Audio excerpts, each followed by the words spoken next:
The next power presentation we'll see. So cordless means it is lacking a cord, and this is a cordless phone. You have a wireless set. It requires no wire, so leading to an external electricity source because it contains either it can be powered by an internal battery or it can be externally it can be charged. So it's a telephone service which communicates using a radio wave with fixed mobility range. So different standards you see all these CT standards are going to be analog and other things are going to be digital standards. So this is going to be the diagram for a cordless handset. You have a PSTN fixed base phone station and wireless using the radio waves communication is going to happen, and different cordless phones can be connected to different telephones, and all the telephones can be interlinked. See here for home goods you have one telephone and the six cordless phones. For garden center you have one telephone and six cordless phones. For automotive you have one telephone and six cordless phones, right? So I can interface all these telephone landline phones to form groups or communities. Okay. And CT1 is an early standard for analog. It was originally CT0. It operates in the frequency band. It employs frequency modulation. And you can see what is the frequency I'm going to use and properties. Limited range, 150 meters only. It can provide mobility. There is no security, so it can be easily tapped. So advancement of CT1 is CT1 plus, which was intended for public wireless service along the lines of Telepoint. So CT1 employs FDMA and FDD. You have 80 channels, 25 kilohertz wide, and it operates in 932 megahertz frequency. CT2 and 3, you see, it was CT2 was supporting only outgoing calls, but then it was modified to support both two-way calling, incoming and outgoing. Does not support handoff. Handoff means within the range if you are there. Outside the range if you go, the call will be automatically cut. The call will not be transferred to the next station, right? So that is called as handoff.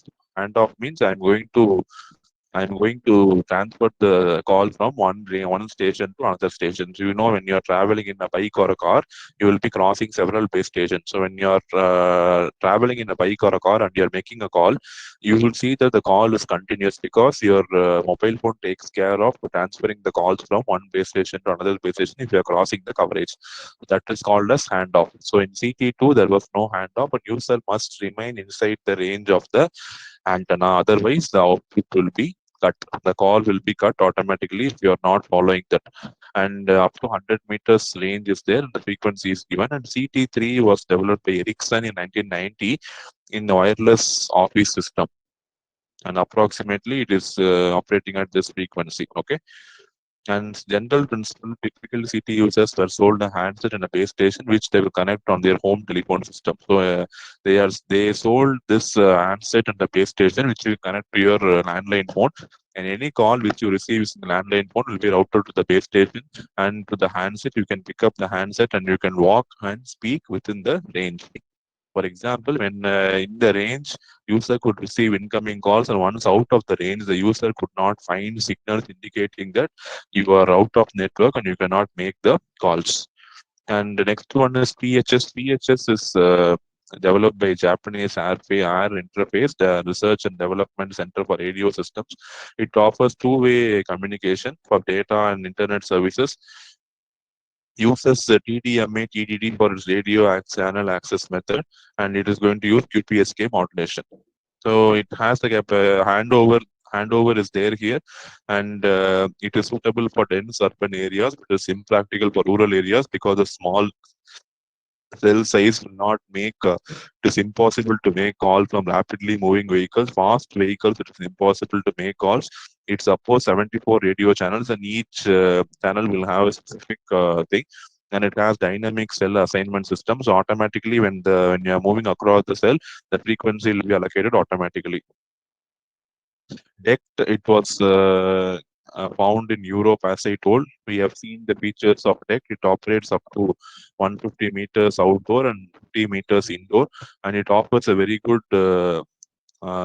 quality for speech and data. And base station, it transmitted signal during allotted time. Transmitting signal during idle time allows remote handset to remain synchronized and be able to receive a call. So the handset will be always synchronized with the base station. So whenever call is come, it will be automatically attending the call. The handset will not transmit during all the idle periods, so it will remain idle, and only when call comes it will be activated.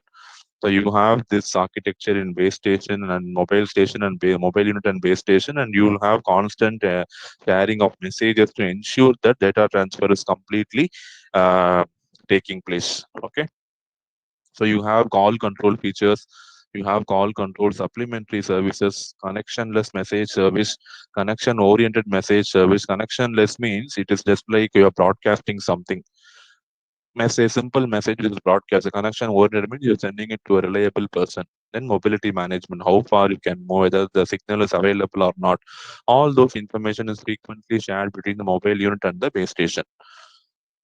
An application of DECT, it is a residential one base station can be used to provide the complete coverage for a house.